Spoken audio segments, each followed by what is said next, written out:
আপনার স্ব এলাকায় আপনার জেলাকে সুন্দর সবুজ অভয়ারণ্য করার জন্য যে সকল উদ্যোগ প্রয়োজন দয়া করে সেই উদ্যোগ আপনি গ্রহণ করবেন।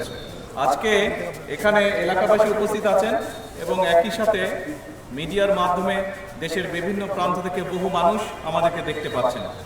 সকলের উদ্দেশ্যে বলতে চাই যে বিগত নির্বাচনের আগে আমরা দেশের মানুষের কাছে ওয়াদা করেছিলাম, নির্বাচনের প্রতিশ্রুতি যেগুলো দিয়েছিলাম তার মধ্যে একটি প্রতিশ্রুতি ছিল যে আমরা যদি আল্লাহর রহমতে সরকার গঠন করতে পারি তাহলে আমরা দেশে রোপণ অভিযান করব এবং আমাদের লক্ষ্য থাকবে বছরে অন্তত ইনশাআল্লাহ আল্লাহর রহমতে 5 কোটি গাছ লাগানোর। আগামী 5 বছরে 25 কোটি গাছ চারা রোপণ করব আমরা। আমি দেশের যেখান থেকেই এই অনুষ্ঠানটি দেখছেন সকলের কাছে অনুরোধ করব, এই অনুরোধটি হচ্ছে আপনার সন্তানের ভবিষ্যতের কথা চিন্তা করে আপনার সন্তান যেন একটি সুন্দর পরিবেশে বুক ভরে শ্বাস নিতে পারে, সেই বিষয়টি মাথায় রেখে এই চিন্তা থেকে আজকে থেকে প্রত্যেকে দয়া করে যার যেখানে পক্ষে সম্ভব সেখানে একটি করে বৃক্ষের চারা রোপণ করবেন।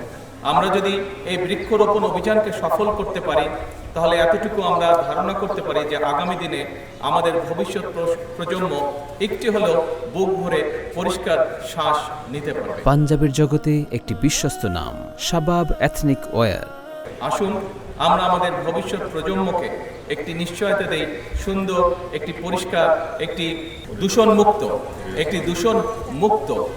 দূষণমুক্ত বায়ু যাতে করে তারা শ্বাসের সাথে নিতে পারে এবং একই সাথে এমন একটি পরিবেশ যে পরিবেশটি পরিষ্কার হবে, এরকম একটি পরিবেশ আমরা তাদেরকে উপহার দিতে চাই। আসুন আমরা যদি সকলে মিলে চেষ্টা করি তাহলে আগামী দিনে বাংলাদেশের বাতাসকে আমরা অনেক মুক্ত, পরিষ্কার, বিশুদ্ধ একটি বাতাসে আমরা রূপান্তর করতে পারব। আজকে আনুষ্ঠানিকভাবে বিশেষ করে এখানে খুব সম্ভবত বিভিন্ন জেলার প্রশাসকবৃন্দ আপনারা হয়তো এখানে সংযুক্ত আছেন এই অনুষ্ঠানে। আপনাদের সকলের কাছে আমার নির্দেশনা থাকবে যে আপনার স্ব এলাকায় আপনার জেলাকে সুন্দর সবুজ অভয়ারণ্য করার জন্য যে সকল উদ্যোগ প্রয়োজন দয়া করে সেই উদ্যোগ আপনি গ্রহণ করবেন। আমি আনুষ্ঠানিকভাবে আজকে এই বৃক্ষরোপণ অভিযান ঘোষণা করছি, আমরা শুভ উদ্বোধন ঘোষণা করছি।